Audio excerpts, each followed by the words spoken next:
weekend in Arniston.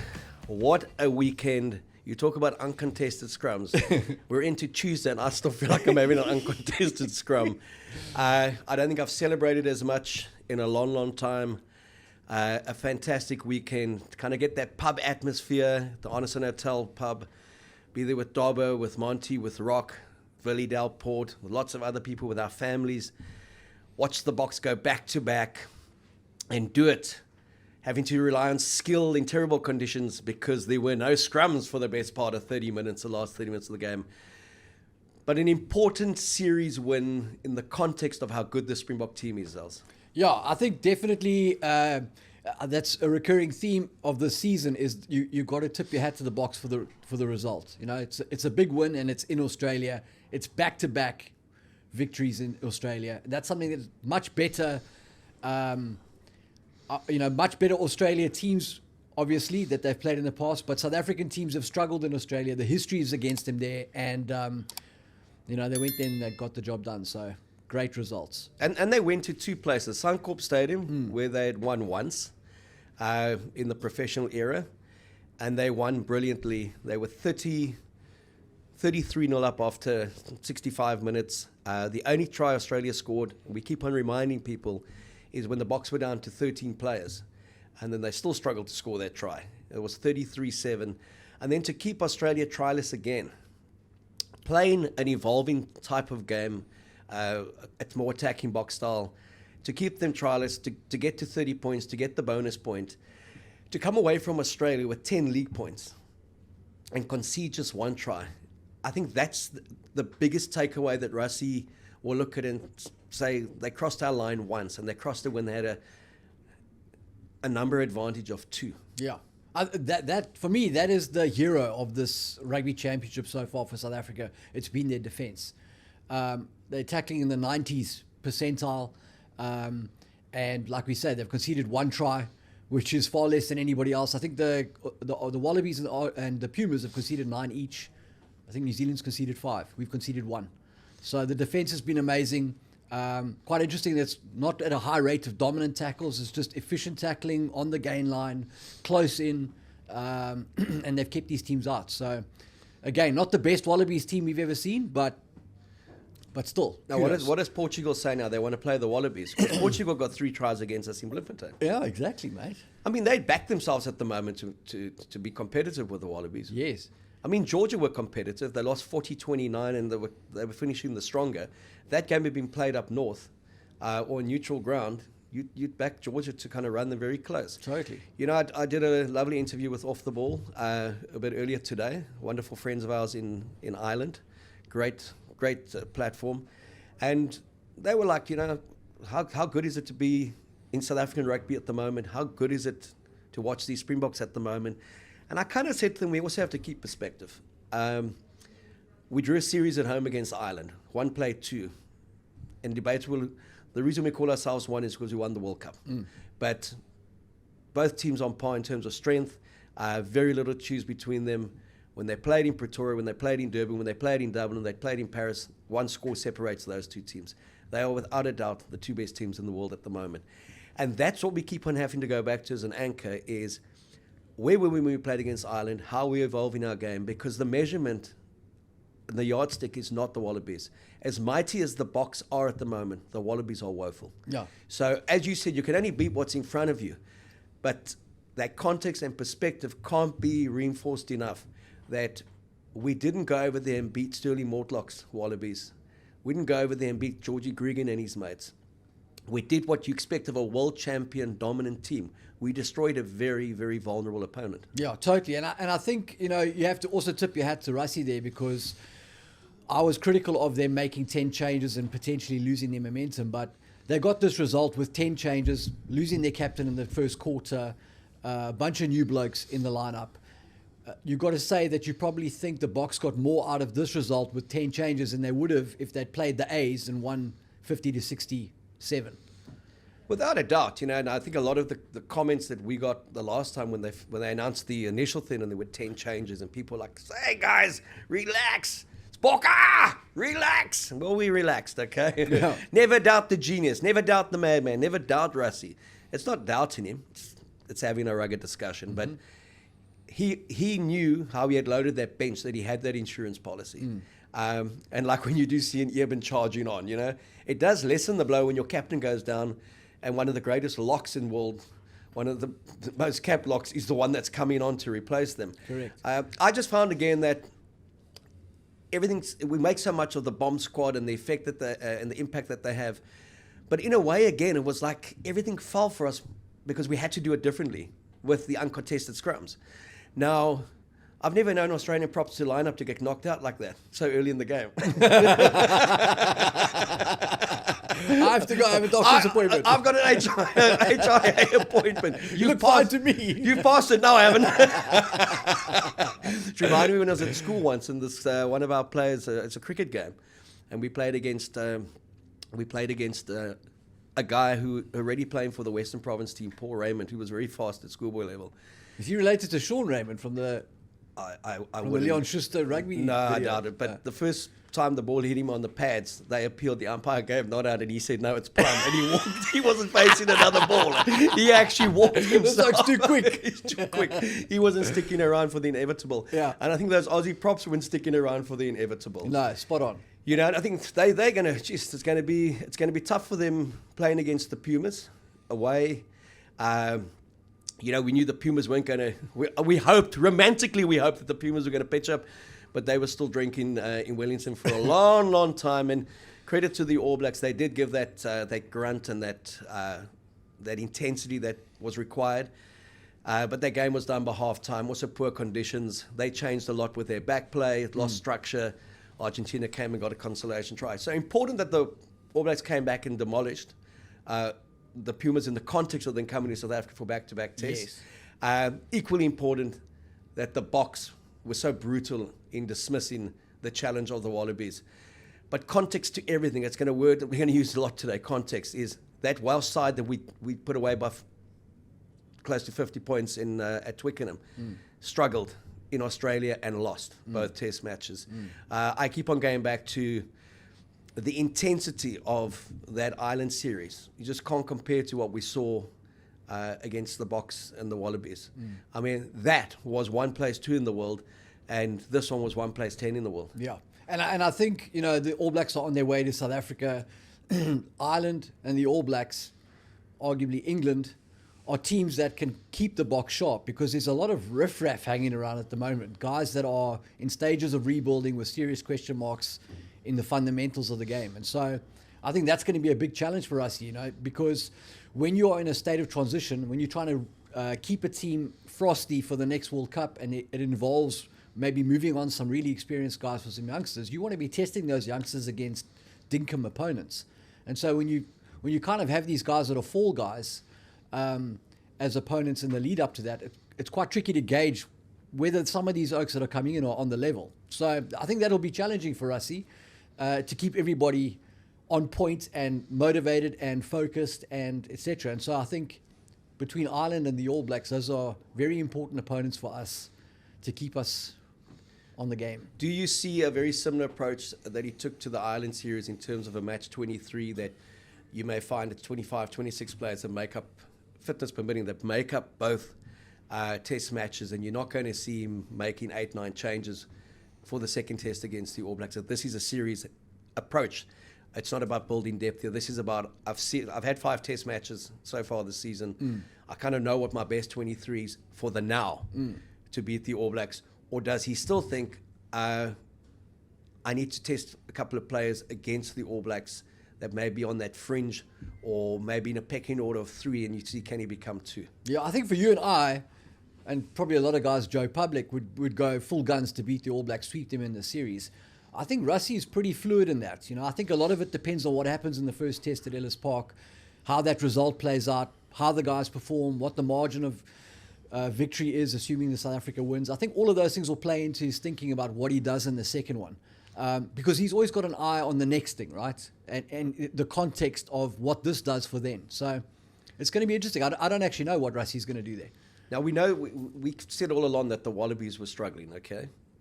We knew what a big rebuild Joe Smith had to do. You just saw what Eddie took to the World Cup. They just didn't have the cattle. They beat a woeful Welsh side at home. But other than that, they've beaten Georgia and Portugal. Those have been their victories. They've been done by everyone considered to be top 6, top 7 in the world, but done so emphatically by the Springboks at home. Was that just like the point that people said, these guys are pretty cuck at the moment? Yeah, spot on. I think you made a great point. I think last week we were chatting, and I was saying Eddie must be having a bit of a luck watching these Wallabies struggle like this, because everyone, made him shoulder the blame for their poor World Cup. They just don't have the resources, the player personnel to beat serious teams. And you said, well, what about Dave Rennie? I mean, because with these guys that are currently in the Wallabies team, he beat the Boks. He had some great results. He brought the best out of them. You were talking to me about the mongrel that he brings to the teams that he coaches, which I think is a very interesting point. Yeah, and I mean, what Dave Rennie did with Glasgow, what he did, especially with the Chiefs, when he had the New Zealand under-20s, I think he ran over 2. And you've always been a big Dave Rennie fan. And when you actually go back and look at the performances of the Wallabies under him, there were so many games that there was a score in it. I mean, that one when they went to France and they lost in the last minute, 31-30, I think it was. When they went to Dublin, they could have kicked a penalty to draw the game at 13-all. They went for the win, turned over the ball, and Ireland won 13-10. They turned us over back-to-back in Australia. Now, the only team that I think put them away at that time was England, okay? Those are the results he was getting against the teams we consider the 3 best teams in the world, South Africa, Ireland, and France. And he was competitive against New Zealand. He got a win in Brisbane, I think it was. He got a couple of draws against them. And, I think that was one of the big mistakes I think Australian rugby made for whatever reason, was to axe him the way they did. Eddie came in, I think he was shocked at how bad it was, threw everyone out and said, let's see what happens, and kind of give them a World Cup experience. And Joe Smith has now got that rebuild, and that rebuild's going to take some time. Yeah, I think, and we could be wrong, right? But when I look at this Wallabies team, I don't see youngsters that are going to emerge as the next Georgie Gregan, the next Stephen Larkham, the next Owen Finnegan. I don't see a Rocky Alsam in there. And again, maybe I'm misreading it. Maybe those guys are there. But I think that if Australia bounces back in some shape or fashion, it's going to be because they bring in some sort of coaching expertise that turns guys that should be working at the video shop into street fighters. Because there are no players that they can really call up from Super Rugby who are the real deal. Even if they bring back the Will Skeltons and the Korobettis, it's not a radical improvement to that team. The only way that you're going to change this team's fortunes is if somebody can go get Zane Nongor, the prop, and turn him into a ferocious hitman on defense, or a guy who can't be stopped as a ball carrier. And I think that takes a level of coaching expertise that needs to be added to the Wallabies. And they just don't have the cattle at the moment. They just don't have the forwards. And, he said Joe Smith said he was very proud of how the guys fronted up for 40 minutes. Fortunately, the test match is 80 minutes, okay? We said in the preview it was always going to be tight up until the first 40. I think your halftime score prediction was 11-all. It was 11-9. It could have been 12-11. My full-time prediction was 30-15. It ended up being 30-12.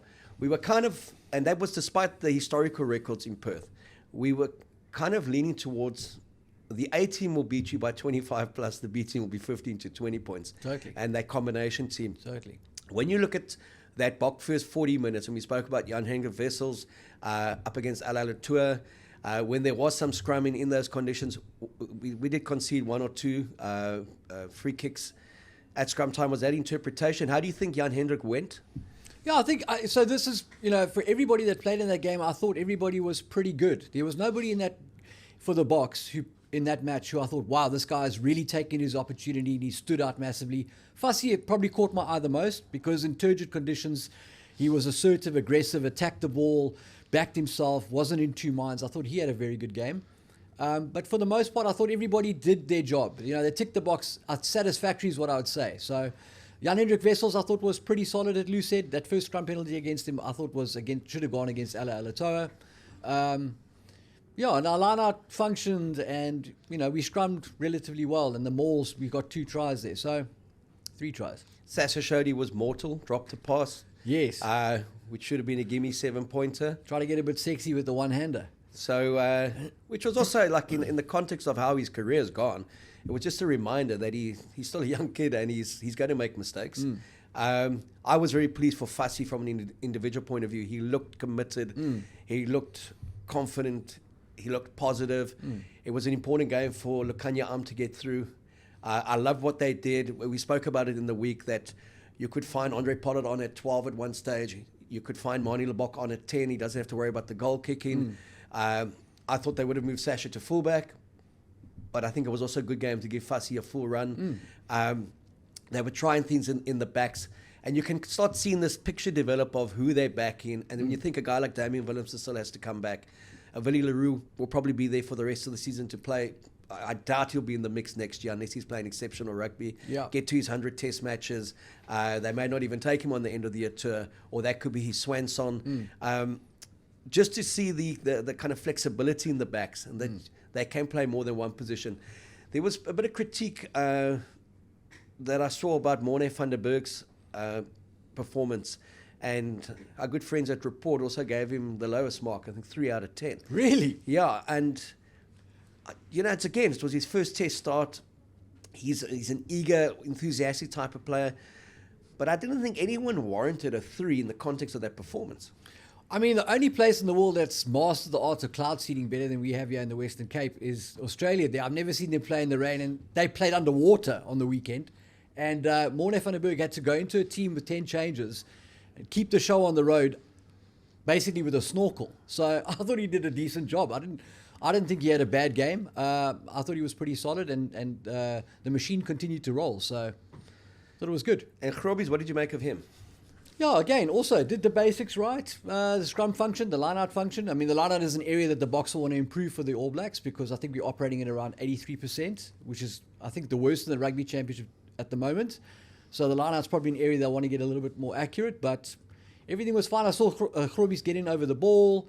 They all added value. There was nobody there who let the team down, but there was also nobody there that I really thought stood out and sort of pushed the guys who were the starters for a job. Yeah, and I mean, Peter Steph-Totoy, just again, incredible. 15 tackles, I think it was 82 meters, won a turnover, a couple of clean breaks. The engine on that guy is just something phenomenal. Everyone says if anyone should have been given a break, it's him. But he's also that player. The more he plays, the better he gets. To take the form that he had in the World Cup final or in those playoff games, and to consistently play the way he plays. Totally. To me, right now, there is not another rugby player that comes close to him. And people love DuPont. He's a 9. He's a playmaker. He's a game changer. He's a general. But for me right now, the best rugby player in the world is Peter Steph-Totoy. Oh, he's having a fantastic time at the moment. I mean, the Boks are rolling forward, and he's just absolutely sort of harvesting the gains from that. I mean, he's all over the ball in attack. He's all over the ball in defense, contributes at the set piece. He's everywhere. Now, Peter Steph-Totoy leads the charge always, and an Earman behind him. When we go back to the Island series, we physically destroyed them in the early stages in Pretoria. That intensity wasn't something that they seemed used to or expected, and also the way we played. They reversed that in the second test. They came out there and they played as if everything depended on it, and they stopped us in our tracks, and they manhandled us a bit. Yeah. Now, to be competitive against the Springboks, to have a chance of beating them, a team physically has to do that and sustain it for 80 minutes and put themselves into a position to kick 2 brilliant drop goals in the last 2 minutes of the game. Yeah. The Wallabies didn't have that pack. Portugal was never going to have that pack. From what you've seen in the 2 tests against the Pumas, do the All Blacks have a pack that can come to Ellis Park and front us for 80 minutes? I just don't see it. I think the All Blacks have got some really good players there, and then I think they've got a lot of guys who have still got to prove that they deserve to be in the test arena. I think there's some youngsters coming through. It's a big drop-off from Sam Whitelock and Brody Retallick to what they're fielding now. And you know, they get Scotty Barrett back, but Ethan de Groot's got an injury. You've got calf injuries there that I think they're waiting for Tuipulotu to come back. So there are serious question marks about that pack. In terms of the history of All Blacks rugby, you think of the guys that are starting there now. Artie Severe is probably one guy that you'd say, okay, this is a serious All Black. He certainly lives up to the reputation of that black jersey. I'm not sure how many of the other guys in that pack are in that conversation. And I think, when you come up against the South African team that's loaded with guys, when you've got basically 2 packs to pick from, that's going to be daunting for them. But at the same time, that is a great opportunity, right? If you're an unknown, unseeded guy who gets to take on the heavyweight champion in a title fight, you've got nothing to lose. The opportunity is there for you to prove yourself. Were you surprised in the manner in which they came back against the Pumas at Eden Park and physically dominated them? I didn't think this team was capable of winning by 30-plus points against the Pumas, regardless of how much fight and backlash there was going to be. I felt it could have been a combination also. The Pumas just didn't pitch, and then the All Blacks did pitch. Yeah. As opposed to this was just a dominant New Zealand pack that went in and destroyed them. So that was my sentiment. I feel like it was Argentina doesn't beat the All Blacks every other week, and I think that they really enjoyed that victory. Whether they got out, went out and celebrated too much, I don't know. But certainly from a mental point of view, when you win a World Cup, you can't really pick yourself up for a massive game the next week and go again, because you've kind of done this thing. And beating the All Blacks in New Zealand, I'm not sure how many things there are better than that for Argentina rugby. So they would have really have enjoyed themselves. There would have been a massive relief of pressure there, I think, a release. And for those guys to turn it around again and then go win at a stadium where the All Blacks haven't lost now in 50 tests, I think was a bit of a tall ask. And then when you add the sort of 2-point swing on that of the All Blacks backs against the wall like never before with a massive record on the line, I think all of that contributed to that result. Yeah, I mean, we've spoken the build-up to the test. I said the last time the All Blacks had lost a home series was in 1994, and someone reminded me, but it was Ireland. They lost it 2 years ago, and I said every time Ireland wins a series, it kind of I forget about it. Something happens that I kind of like. Even when they lose a series, like in South Africa, I forgot about that. I thought they had drawn it. But so apologies to my Irish mates. You were the last team to go to New Zealand and win back-to-back tests. And you also won a midweek test against New Zealand Māori. So 2-0 down in the first 2 matches on tour, and they won the last 3. Goes down as just a fantastic achievement. But it was also the start of the big struggles we saw with this All Black side. That said, Zels, we were very bullish when they came here 2 years ago, and we smashed them in Umbelela. 26-10, record score at the time. And then they turned it around in a week. We felt sorry for them. All the press conferences, we were telling them we've been there before. We also felt down. And somehow they came out and they put up a performance. Outscored us 4 tries to 2, and they won at Ellis Park. Now, that used to be their hoodoo ground, not anymore. I think they've won 3 of the last 4. Played at Ellis Park. If this is the game that I'm more nervous about, it's not the Cape Town test. It's the Ellis Park test. Because they do seem to find something at altitude. Backs to the wall kind of thing.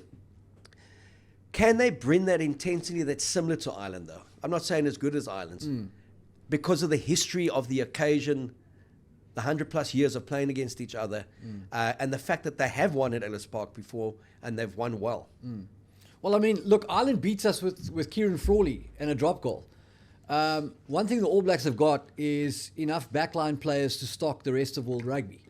They've got finishers, they've got creators, they've got all kinds of skill all over the place. They've got a guy called Beauden Barrett. I mean, him alone is a reason to be on point when they arrive at Ellis Park. So Damian McKenzie is still finding his feet there, but he has his moments. And Damian McKenzie is a guy who can win a game in a moment as much as he can cost you one. So tons of experience, great finishers. Will Jordan's back in the mix, 2 tries. They are lethal. Even though you have to... When we talk about the All Blacks now, it's in the context of what the All Blacks are regarded as, revered as, the greatest team in the history of world rugby. That's the conversation. So this is a poor version of All Blacks, of an All Blacks team. But they've still got plenty of talent in there, and it's certainly not a situation where we're going, look, the Boks are going to sweep them. It's just by how much. That's not what I'm saying at all. But if you talk about Damian McKenzie can win you a game. Yes. He won them a game against the Springboks in 2017 at Newlands. We were at that game. Incredible break to score a try. And that was the difference in the outcome. But that was 7 years ago. Now, people keep on saying this guy's got to find his feet at test level. He was playing test rugger 7 years ago. When does he find his feet? No, 100%. He was good in that first half against the Pumas because he got good front foot ball. His decision making was a bit better. I listened to the breakdown, and the trio were unanimous that it was a far simpler game plan that the All Blacks played with. There wasn't as much noise in their heads. Kieran Reid was the guest. He said they just looked like they pulled it back. And they basically went... They went vanilla. They went to the most simplistic basics of control your set piece, just play good, simple rugby, and you'll get the results. And the players seemed a lot more comfortable. Sam Cane, reintroduction. He's got that test match under his belt now. The last one's not the World Cup final. You see him starting against the Boks? I mean, it's a possibility. I don't see how Sam Cane makes that back row any worse. So Ardie Savea, Sam Cane, if nothing else, he's got the experience of playing in massive games. He's played the Springboks a couple of times. Certainly worth a look at. Would you see a Blackadder, Sam Cane, Ardie Savea kind of starting? I don't think that's a bad combination. In terms of physicality. I don't think that's a bad combination. Or I like Ethan Blackadder. As much as he may not be a world beater, I think he's a hard grafter. And I think he's a guy who does the basics quite well and certainly brings some work rate to that pack. So he's a guy I think has got potential. And then Ardie Savea is really a tier one kind of player. Like he's an elite operator. And I think he leads a couple of metrics in the rugby championships at the moment in terms of carries, tackles, involvements. He's all over the place. Scott Barrett comes back and he does make a big difference. I mean, it was him, Whitelock and Retallick. Those were the three that they were looking at.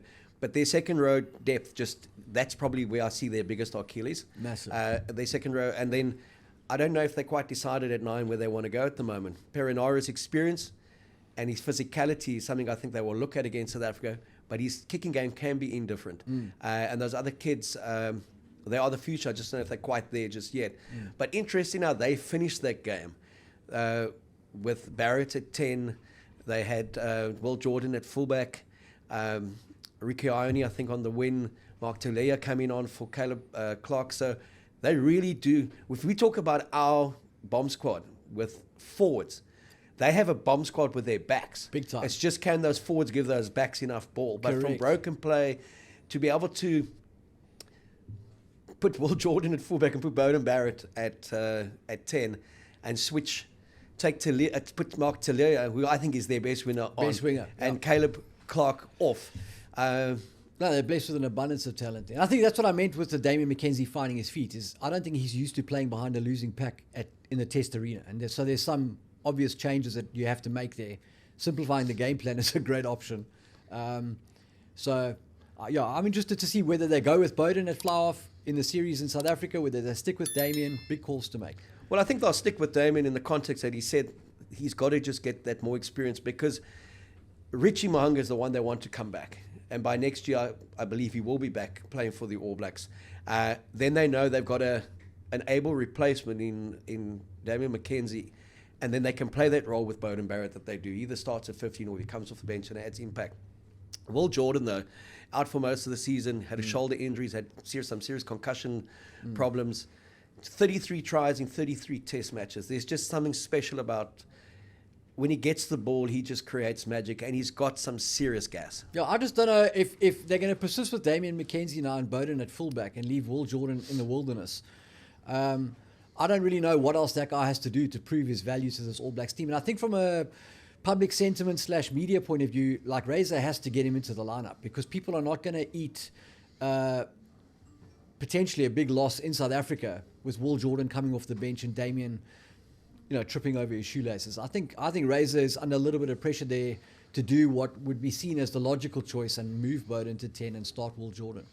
Or start him at 14, Will Jordan, and Bowden at 15. They are spoiled for choice with their backs, massively. Not so much with their forwards. But it's going to be an incredible series. One at Ellis Park, one at the Cape Town Stadium. They've never played at the Cape Town Stadium.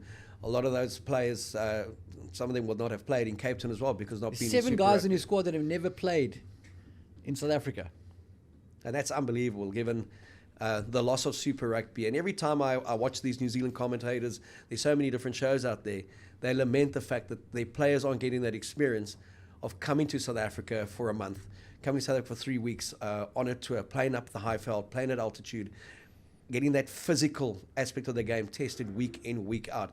And as we keep on saying that, ironically, Vern Cotter came back and he turned the Blues into a very South African French type team. Yeah. Very simple, very aggressive, strong set piece, good kicking game. and they won Super Rugby for the first time in nearly 2 decades. So it is there in terms of the approach, and it can be successful. But also speaking to the Irish lads this morning, I said the biggest thing that we could have done was go up north to the URC Champions Cup, Challenge Cup, play our domestic rugby there, and then still have the Rugby Championship to measure ourselves against the All Blacks, the Wallabies and the Pumas, and that style of play. Yeah. But we are a much better test team for going up north, and our club players playing them, playing against a range of styles. French teams, Welsh teams, Scottish teams, Italian teams, the English teams. That the Champions Cup allows for that, because that's what you get at test level. You get a different style of play. So we're in a very healthy position. It is the healthiest, I believe, South African rugby has ever been in the professional era. And we talk about the professional era because it's a completely different game to how it was in the amateur era.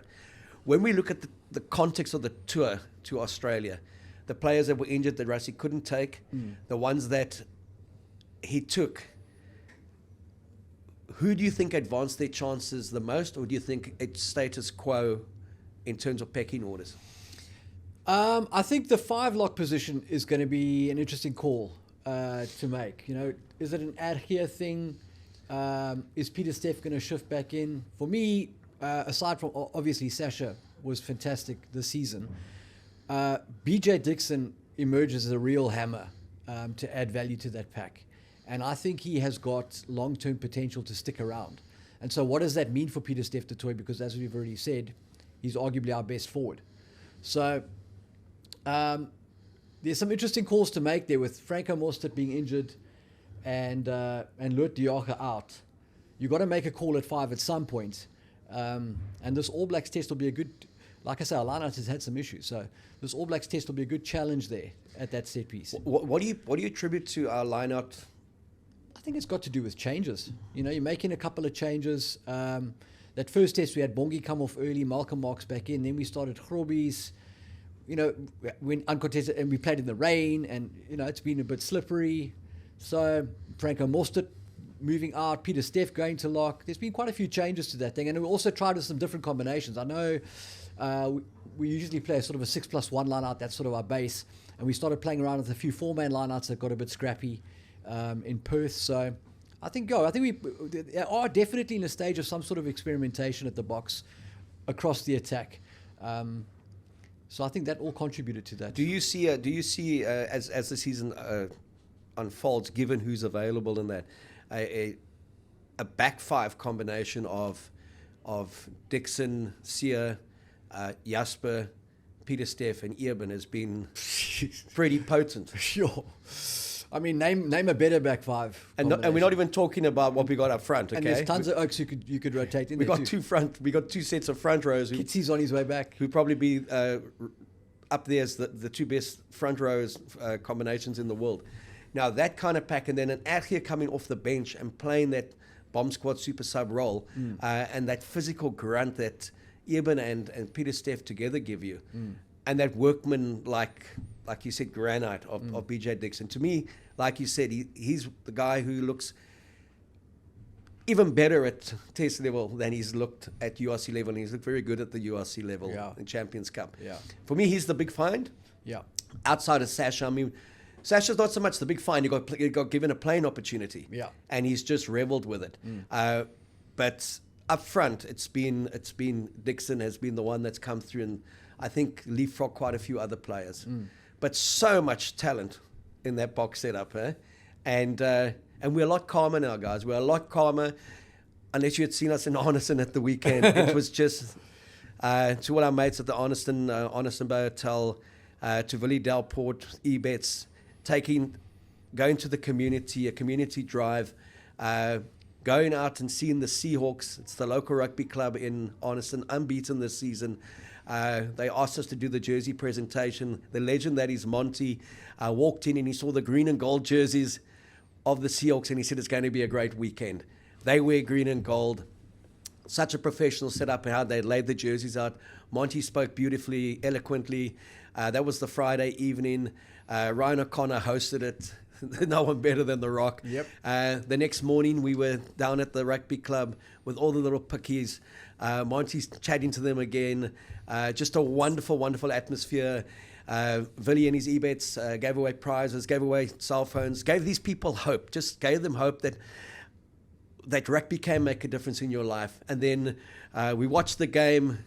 Dobbo was great watching the game. He won't tell people what he picked in terms of the score, but he was way out, guys. Zels and I were there. Dobbo, you can coach. I don't know if you're such a good score predictor. Just a wonderful, wonderful afternoon. And then we went back to the club and we watched the Seahawks win the game. And it was just fantastic. And I mean, the atmosphere that there was. And Dobbo was like, this is it. This is what makes South African rugby so strong. Yeah. This is the essence of it. And again, the fact that they were wearing green and gold was just so amazing. And, you know, we've been to Barrydale and we did the Flying Eagles and Straighters, and we've now been to the Seahawks. And it's one of the things you and I want to do is take the show to those communities, get the likes of Monty, Dobbo, and a few other guys who always give back to the communities, get them involved. A guy like Villy who wants to be involved is very community-based. And then Rock's always going to be there. I mean, if there's a guy who can host MC, it's Ryan O'Connor. I mean, he's right up there. I just don't think he will be playing at the moment. But he's got the set of calves to do that. And then the visuals, we're going to bring you a little documentary, or if you can call that later in the week. Imad produced amazing stuff there. The good-looking Imad. And it's always better when he's got his wife there to operate with him. So it was just this incredible weekend. And then to cap it all, the legend that Monty makes his first ever tackle. Incredible. Not his best ever tackle, his first ever tackle. And what a tackle it was. And you would have seen that video. It's gone viral. Monty saved the Dolphin. And I can tell you now, as Monty says, he started as a fullback. He's looking a bit more like an inside centre now. But there's nothing wrong with those shoulders and that power. For him to have done what he did to get that Dolphin back in was just superb. And Zels, you had your legion of fans that were chanting your name. Zels, Zels, Seahawks, Zels, Zels. You were giving out the flags. You were hugging everyone.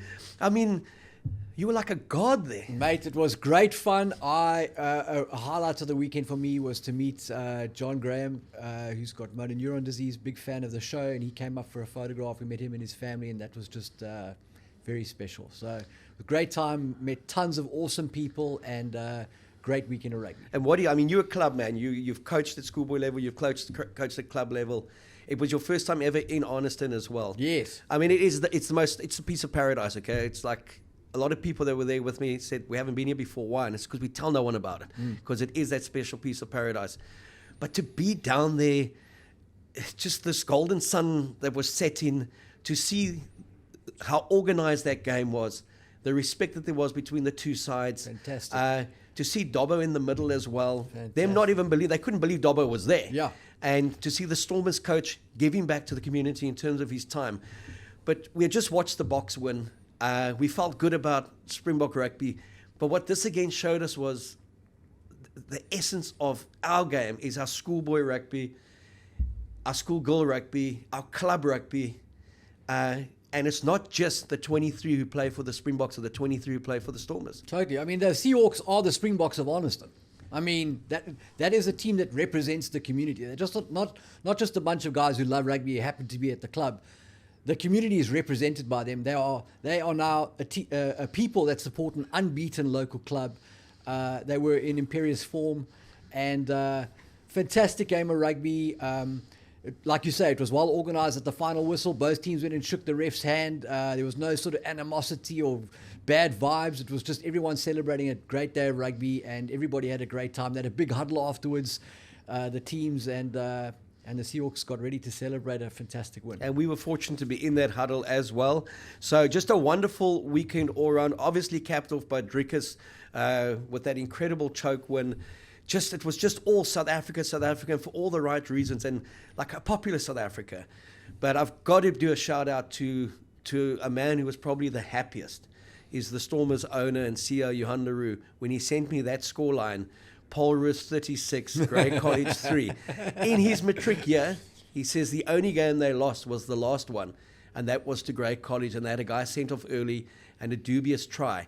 And he said he still carries the burden that the team of the next year